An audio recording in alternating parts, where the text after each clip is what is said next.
السلام علیکم ناظرین گرامی، امید آپ خیریت سے ہوں گے۔ ناظرین گرامی، ڈارون اپنی کتاب اصل عنوان کے صفحہ نمبر 9 پر نظریہ ارتقاء کی تائید میں ایک بنیادی اور اہم دلیل پیش کرتا ہے، جسے وہ انحراف کے نام سے یوں بیان کرتا ہے۔ ملاحظہ کیجیے، ارتقاء کا سائنسی نظریہ۔ نظریہ ارتقاء کی روح لفظ انحراف میں پوشیدہ ہے۔ یہ حقیقت تسلیم شدہ ہے کہ کوئی نوع دوسری نوع ہی سے مختلف نہیں ہوتی، بلکہ ایک ہی نوع کے افراد بھی واضح طور پر ایک دوسرے سے مختلف ہوتے ہیں، بلکہ ایک ہی فرد کے مختلف حصے اور اعضاء ایک دوسرے سے مختلف ہوتے ہیں۔ اس کی دو مثالیں لیجئے، بلی، کتے اور گائے بھینس کی حیوانی انواع، ششم، پیپل، کیکر، سنگتا، گلاب اور موتیا کی نباتاتی انواع ایک دوسرے سے مختلف ہیں۔ پھر نوع انسانی کی تمام افراد مثلاً جاپانی انگریز سے، ایرانی جرمن سے، عربی پاکستانی سے اور ایک افغان روسی سے بالکل مختلف ہیں۔ ایک ہی گروہ کے افراد مثلاً پاکستانی قوم کے تمام افراد مثلاً پٹھان سندھی پنجابی سے اور پنجابی بلوچی سے مختلف ہیں۔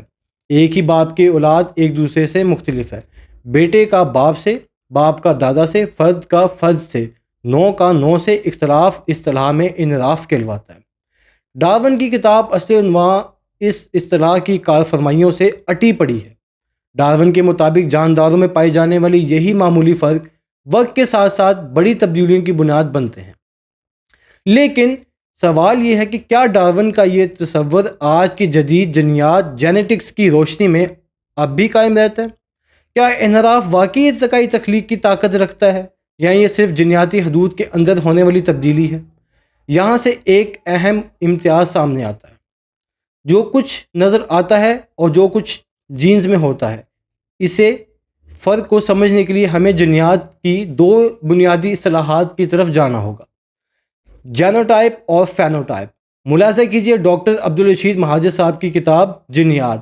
وہ اپنی کتاب جینیات کے صفحہ نمبر 35 پر فرماتے ہیں، ڈنمارک کے ایک ماہر جینیات جس کا نام جوہانس تھا، اس نے دو اصطلاحات واضح کی، یعنی ان کو جینوٹائپ اور فینوٹائپ کے نام سے یاد کیا جاتا ہے۔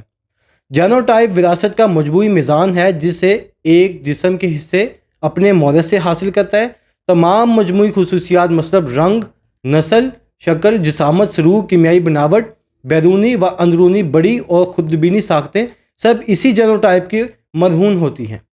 ہم کسی شخص یا کسی حیوان یا نباتاتی نوع کے فرد کی شناخت فینوٹائپ کے ذریعے ہی کر سکتے ہیں۔ فرد کا فینوٹائپ وقت کے ساتھ ساتھ تبدیل ہوتا رہتا ہے۔ اس کی مثال یوں دی جا سکتی ہے کہ کسی شخص کے مختلف عمروں میں تصویر لی جائے، یعنی بچپن سے لے کر بڑھاپے تک، تو اس کے مختلف صورتیں دکھائی دیتی ہیں، لیکن ہم جانتے ہیں کہ ایک ساتھ فعلیاتی تبدیلیاں بھی فرد میں مستقل طور پر جاری رہتی ہیں، جس کی وجہ سے فینوٹائپ ہمیشہ ایک جیسا نہیں رہتا، بلکہ لمحہ بہ لمحہ تبدیل ہوتا رہتا ہے۔ کسی فرد کے جینوٹائپ کا تعین اس کے فینوٹائپ کے مشاہدے سے، یعنی اس فرد کے جدی تاریخ کو غور کرنے سے ہو سکتا ہے۔ دو یا دو سے زیادہ افراد ایک ہی ماحول میں نمو پاتے ہیں، لیکن ان دونوں کے فینوٹائپ مختلف ہوتے ہیں۔ اس سے اندازہ ہوتا ہے کہ ان افراد کے جینوٹائپ بھی مختلف ہیں۔ ناظرین گرامی، جینوٹائپ اور فینوٹائپ کو آسان لفظوں میں یوں سمجھ لیجئے، بالوں کا رنگ وقت کے ساتھ سفید ہو سکتا ہے، فینوٹائپ بدل سکتا ہے۔